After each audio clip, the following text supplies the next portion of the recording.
Welcome back to the FDH Lounge, only on the Sports Talk Network. Rick Morris and Elaine Tanko, your FDH Lounge dignitaries, and clearly we're going to have one more name to add to that list the next time we update our guest list for a promo. This next gentleman here, I alluded to this prior to the break. The FDH New York Bureau, Steve Servillo, our senior producer, I refer to him as our black belt networker. We expect certain things to happen when he goes places. He's always going to events. He's always meeting people in different places here.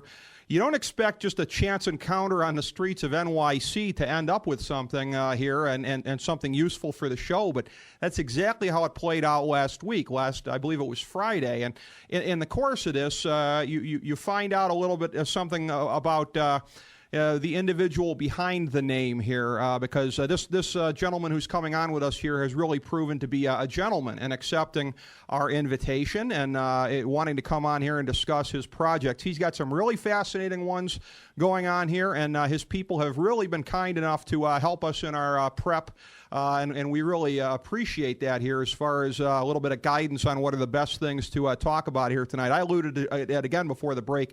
This looks like it might be the busiest and most interesting time for him since he had a couple of these breakthrough projects back in the 80s, one being Vision Quest, which, by the way, that was a movie that was referenced. Our good buddy Ray Didinger, Philadelphia sports writer, in his book of the top 100 sports movies of all time. He and Glenn McNow had that book. We discussed it on the program. That movie was in the book.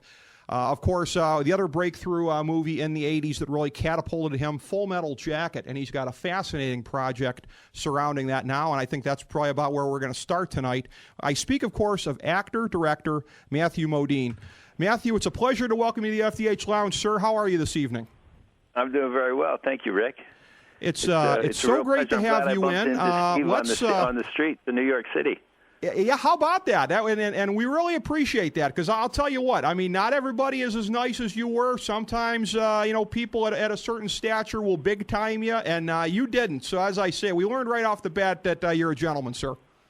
Well, I think that Steve is a real gentleman himself. I mean, he approached me. He seemed legitimate, and he talked about the show. I did my due diligence. I found out about your show, and here I am. Well, it's great to have you in here, and of course, your due diligence would have yielded very quickly the notion that nothing is off topic here. We talk about anything and everything.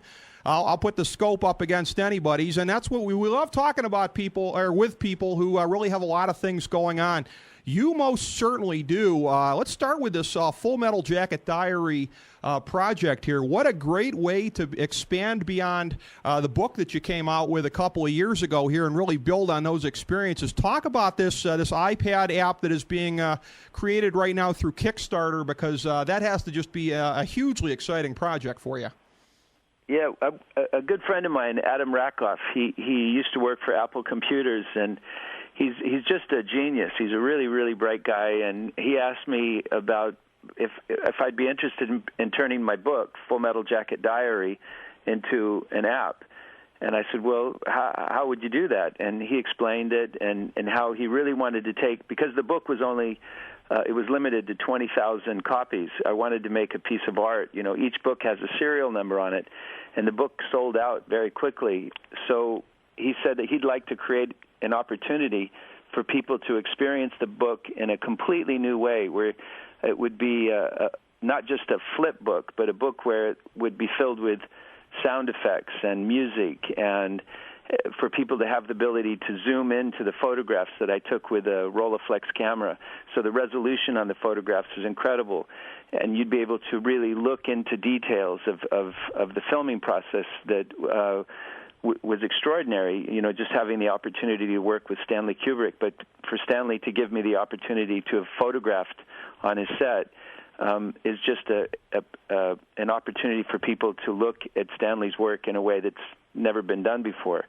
So he started building this app, and it's quite expensive, and he's not a wealthy guy, and so he's been using Kickstarter as an opportunity I gave him a bunch of photographs and memorabilia from the film so that I just gave it to him so he can use that money from selling, from pledges, they call it on Kickstarter, from So if you pledge $5, you can have your name in the special thanks on the back of on the application. You could actually have your name in the credits for just $5, and for $20 you can get the first downloads of the app when it comes out, and then there's photographs that were printed for the book back in printed. When I say that, when I mean in 1985, when I was making the film, I made presents for people that were working on the film, Adam Baldwin or Stanley Kubrick or et cetera,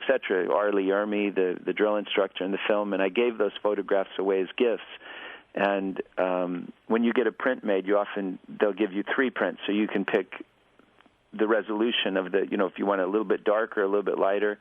And I gave them prints from back in 1985, and these are the 2 prints that are left over from those gifts that I made to the actors and to Stanley Kubrick. And those will be available to people who pledge on Kickstarter. It is really amazing. We have links up here, by the way, tonight on our rundown at Kickstarter.com, specifically the link to this project, as well as FullMetalJacketDiary.com, where people can track this as well as MatthewModine.com. We have links to all of these things up here tonight, and we'll continue to mention these are available there. That is very cool that people can participate, again, in terms of even via a small pledge. What I kind of liken that to is maybe like when you go to the ballpark and you see the bricks there. I know Progressive Field in Cleveland, you see that bricks from people who, I don't remember if it was from PSLs or whatever the case it was, but the chance to be a permanent part of something like this, to get your name in the credits for this kind of a project, if you're that big of a fan that you're going to want to participate in this way, to have it attached forever has just got to be really breathtaking. Well, that's a perfect example, Rick. That's a really good example. And let's say you had a friend or a brother that was a United States Marine. What a great gift for $5 that you could put their name in the app credits. They'd be a part of this thing forever. And as far as the iPad app itself, and I realize that I'm probably about 20 generations behind in terms of the technology and thinking of it this way, but the way I was kind of conceptualizing it in my mind, that this would be a much more primitive version, was almost sort of like a CD-ROM, the way that people think of those things here, where you can read, but as you say, there's the other visual elements that kind of jump out at you and some sound also.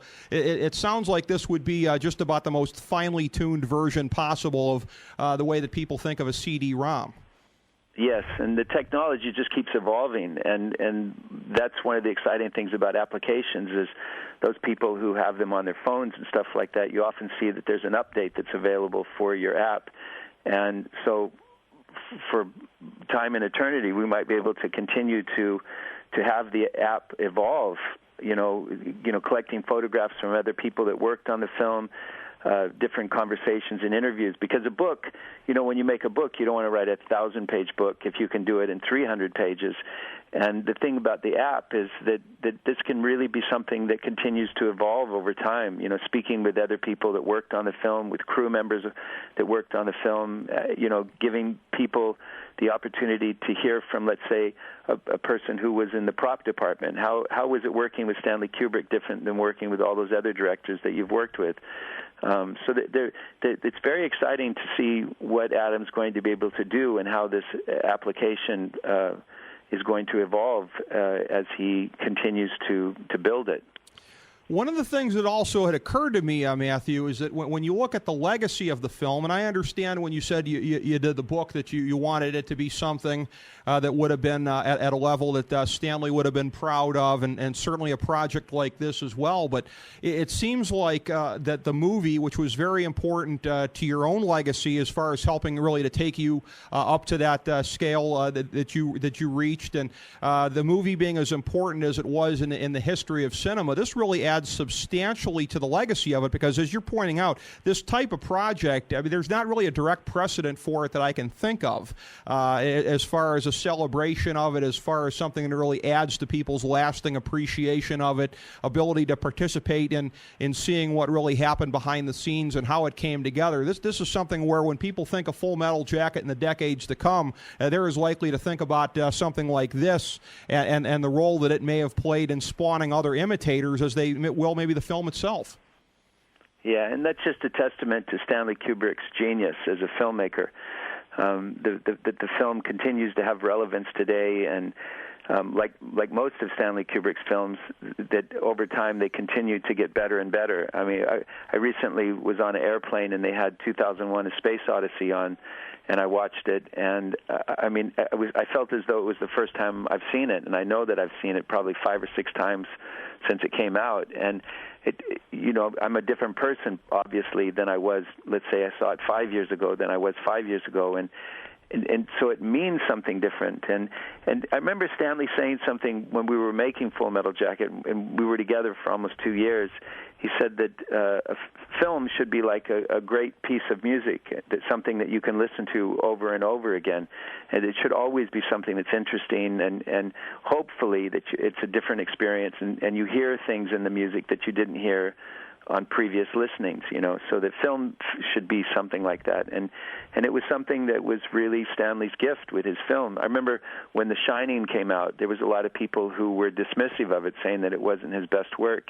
And over time, The Shining has become, one of those unbelievable classic horror films. And I know there are images in the film that when they're coming up with those two twins standing in the hallway, or when he embraces that woman and she becomes a corpse, or the elevator doors opening and the blood spilling out, that there's just horrible, terrifying images that continue to haunt you when you watch that film. And for a lot of people, when they watch Full Metal Jacket, it continues to be an extraordinary experience.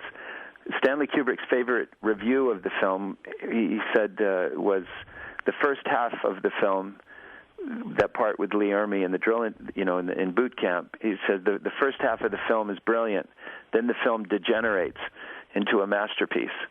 And he called me. He said that's good writing, and I think he's right. I think that the film has become kind of an interesting, peculiar masterpiece.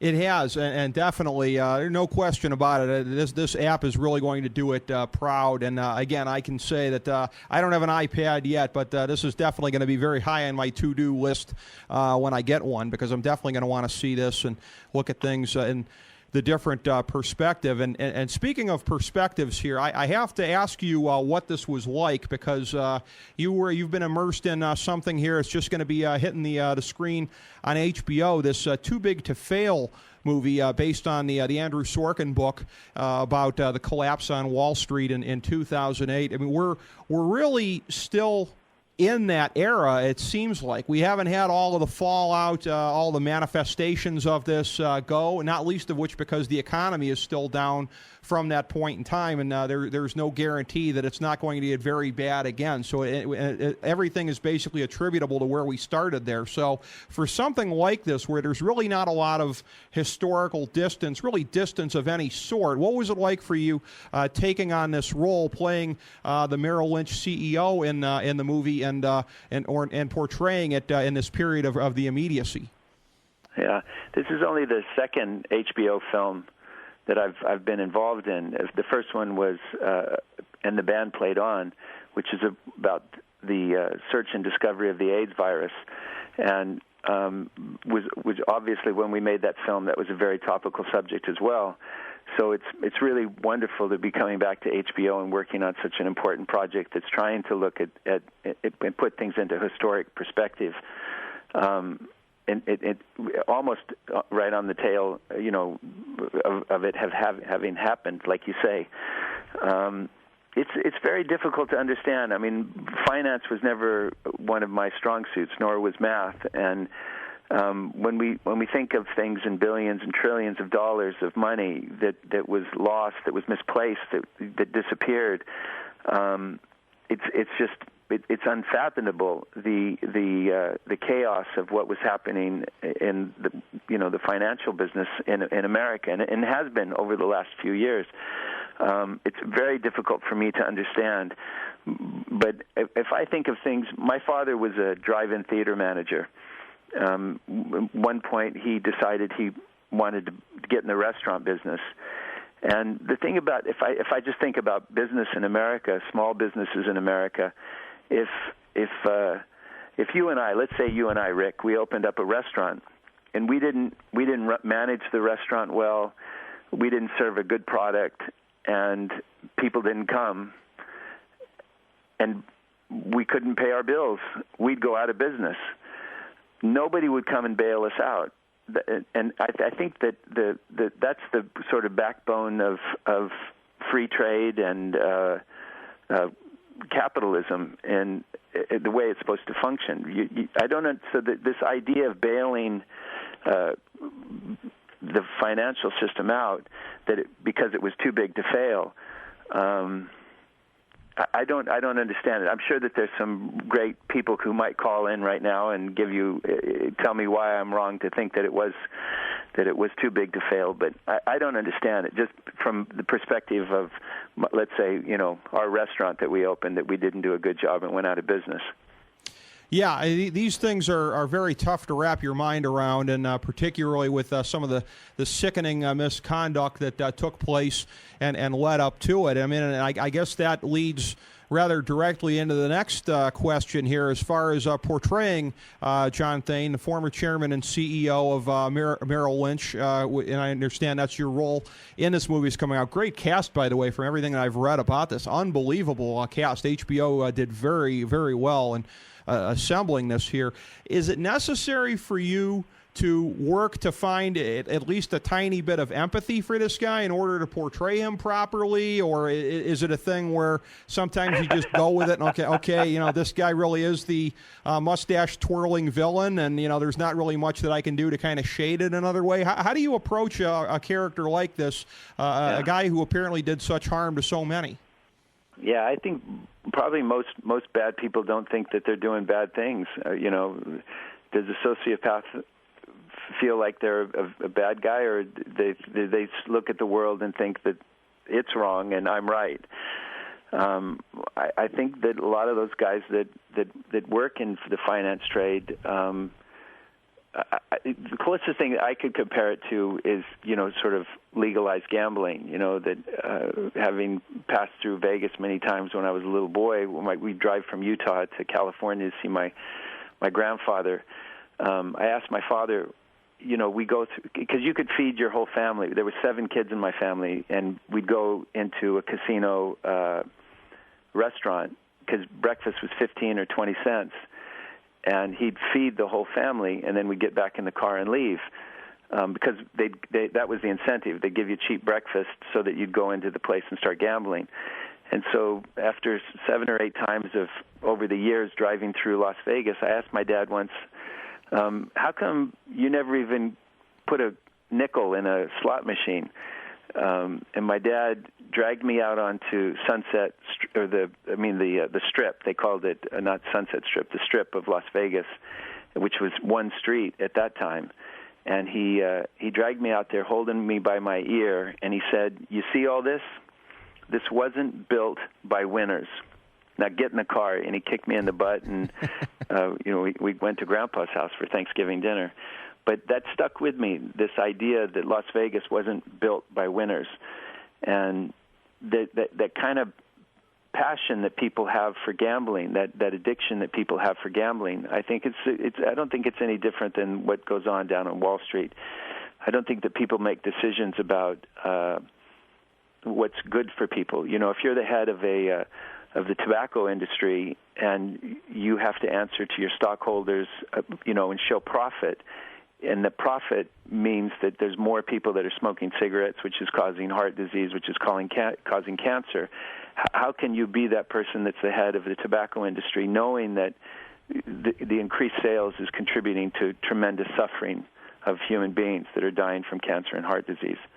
But that's how I look at what's going on down on Wall Street. I think there's a lot of people who suffer greatly, tremendously.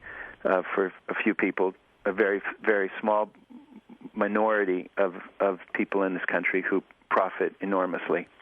Well, you did a very good job, Matthew, in universalizing with that response there. And when you mentioned, sociopaths, I've known some, worked with a few. When you mentioned gambling addicts, I've had 3 friends that have been gambling addicts to one degree or another. So these are universal concepts you're talking about. I'm sure we've all known people who fit these concepts. That seems like as good of an area as as anyone to kind of segue here to another project that you've got going on. I understand that you're shopping to some film festivals here. The short film, the provocatively named short film, Jesus Was a Commie, which I can, from a surface view, I'm going to surmise that it's Old Testament teachings on social justice that you feel are not properly spotlighted in the current political sphere. But let me let you characterize it. I saw the trailer. It was a very kind of whimsical one here. You're clearly trying to make some points, so why don't you try to set it up for us?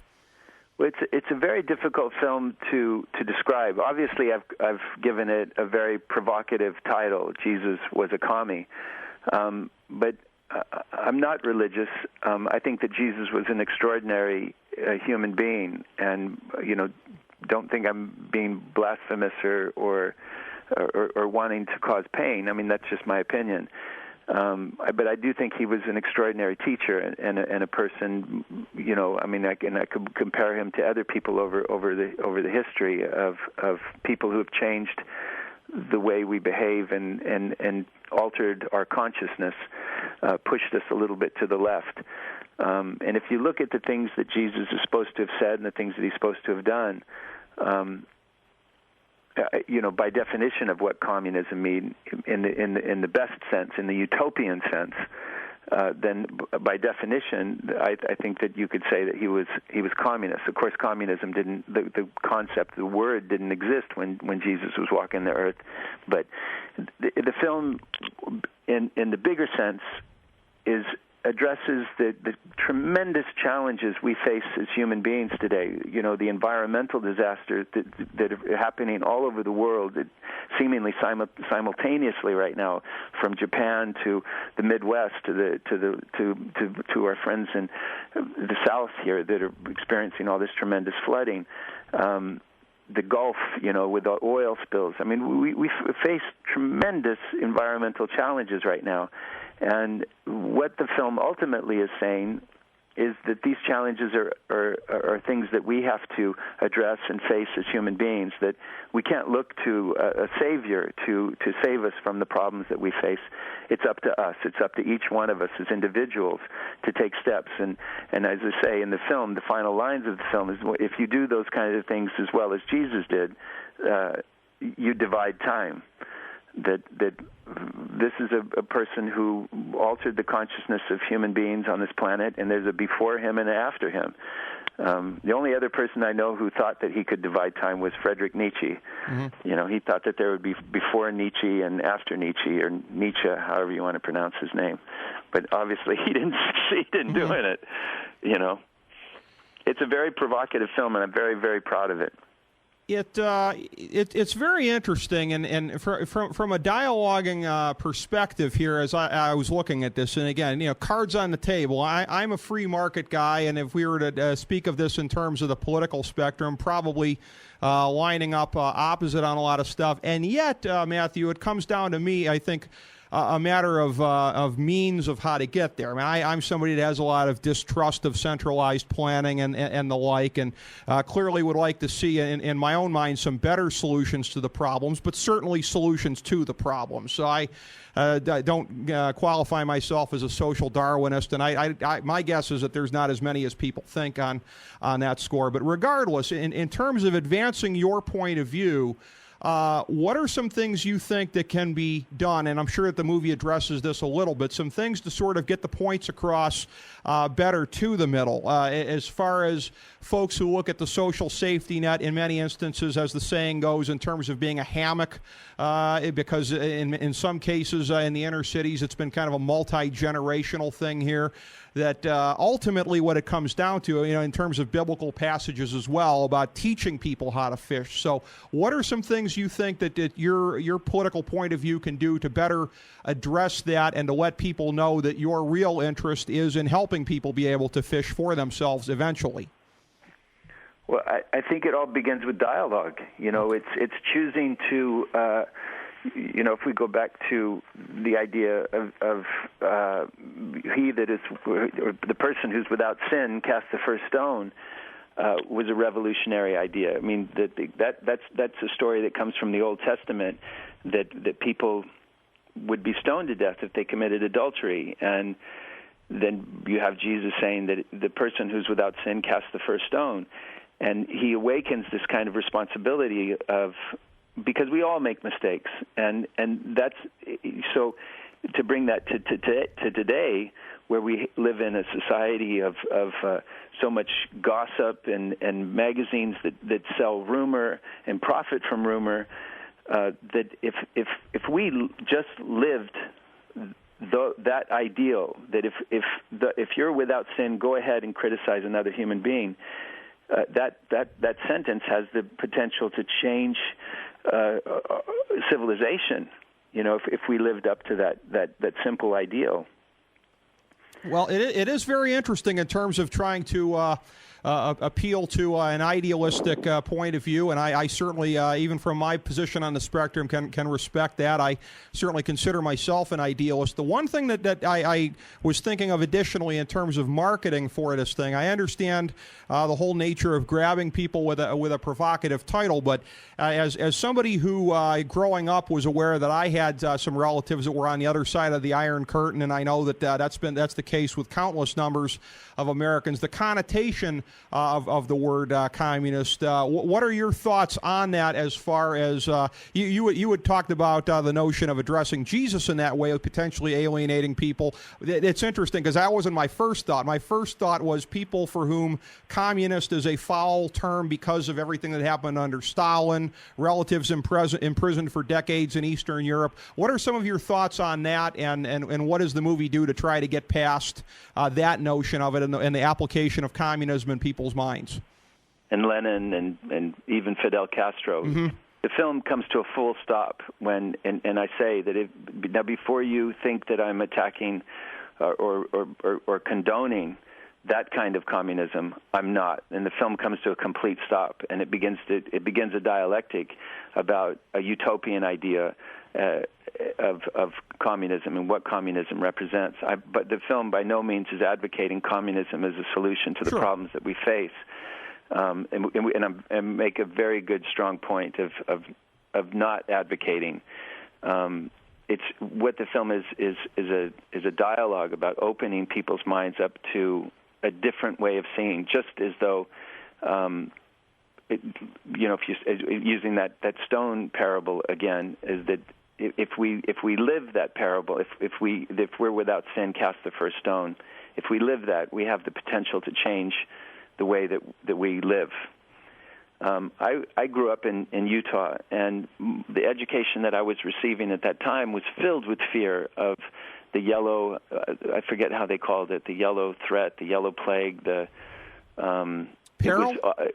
Yellow peril, yeah, obviously talking about Asians, and that the dangers of China taking over the world, or the threat of Russia and the Cold War. And I had the pleasure of being invited to the Berlin Film Festival in about 1982, before the wall had come down. And they invited me to go into East Berlin. And I said, I can't go into East Berlin. I'm American. I wouldn't be allowed. And they said, no, you can go into East Berlin because you are an American. And I crossed Checkpoint Charlie. I saw a monument for that was built for 1 million Russian soldiers who had died in that area fighting the Germans. And it was extraordinary to me because I don't remember that being taught to me when I was in school, that the Russians were, in fact, our allies fighting Nazi Germany. And I met Russian soldiers, and my older brothers, particularly my older brother Mark Jr., my dad's name was Mark, had gone to Vietnam, and my brother Michael was in the Navy, and my brother Russell and my sister Elizabeth were all in the Navy. And I remember the training that they went through. And then while I was there in East Berlin, I met these Russian soldiers. And I smoked at the time, and they gave me cigarettes, and they gave me some pins from their uniforms. They spoke English, which was extraordinary to me because I couldn't, other than saying "niet," saying no in Russian, I couldn't communicate with them. But they were able to speak our language, and they were just kids. They were no different than my brothers or my sister. And that altered the way I thought about the relationships between countries, the politics of the geopolitics of the world. And people are people. People want to love one another. They want to come home and be appreciated by their wives or their parents. They want to have their friendships. They want to be able to feed their families and enjoy the comforts of life. That's universal. And it's these funny things of religion and politics that are the things that separate us. And that's why if we can have that kind of open dialogue and make sure that we keep our ears open and take blinders off about perceptions of who people are, those are the steps that we need to take as human beings to evolve to a peaceful resolution to problems, rather than doing things like Osama bin Laden and causing tremendous suffering in the world by flying airplanes into buildings. That's not the solution to the problems we face, Mm-hmm. And people that throw stones aren't throwing stones because of a God told them to do it. They're throwing stones and because they're idiots, and that's not how you solve the problem. Yeah, it's not like I watched, out of frustration. I'm an NBA fan, and seeing Bynum throw that elbow into the Dallas, Texas player at the end of the game out of frustration because he lost the game. That's the kind of behavior that he was thrown out of the game, and that's how it should be taken care of. We don't play the game with people who throw elbows into people out of frustration. And especially when they're in a vulnerable position. Very well said, Matthew. By the way, when you mentioned basketball, that triggered a memory here. One of our cast members, one of our contributors to the show, who knew you were coming on tonight, Kyle Ross, texted me today. And this is a question without any context whatsoever. Ask him why he was so hyped in the front row of that WNBA game.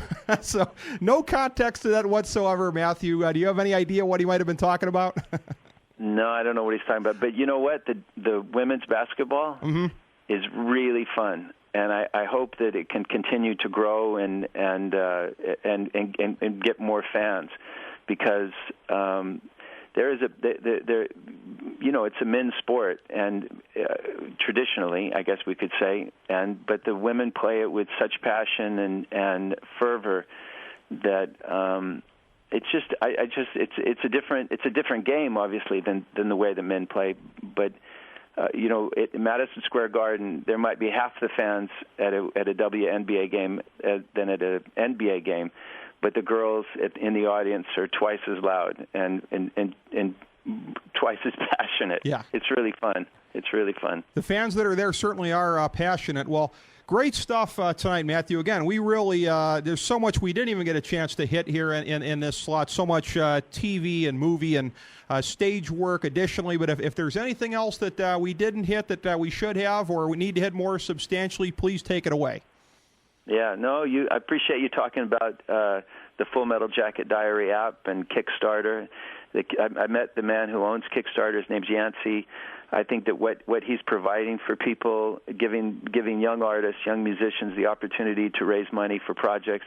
I think now that they've raised maybe, I don't know, I want to say $50 million for all kinds of different artistic endeavors that young people across the United States, not young and old, that trying to, and so people invest in the projects because they want to see them fulfilled, so it's a wonderfully democratic kind of artistic website, Kickstarter. And if there's musicians listening, if there's painters that's listening, photographers, filmmakers, I encourage you to find out more about Kickstarter and to look at the Full Metal Jacket Diary information there. Too Big to Fail. I haven't seen it. I'm really looking forward to seeing it. And if the listeners, just to tease them, I'm getting ready to start a movie. I won't tell you what it is because I'm not allowed to, but I'll just say that it's part of a $1 billion franchise, and I'll just let them speculate as to what that might be. Interesting. All right, we're putting it out there for people tonight. As you mentioned, Full Metal Jacket Diary, MatthewModine.com, and at Kickstarter.com, and there are links to that there. Your project is available there for people to participate and help bring it to fruition. Matthew, thank you so much. These are the kind of conversations we really enjoy having on this show. True pleasure, sir. We'd love to have you back in sometime. Thanks, Rick. Thanks very much. Matthew Modine, everybody, actor, director,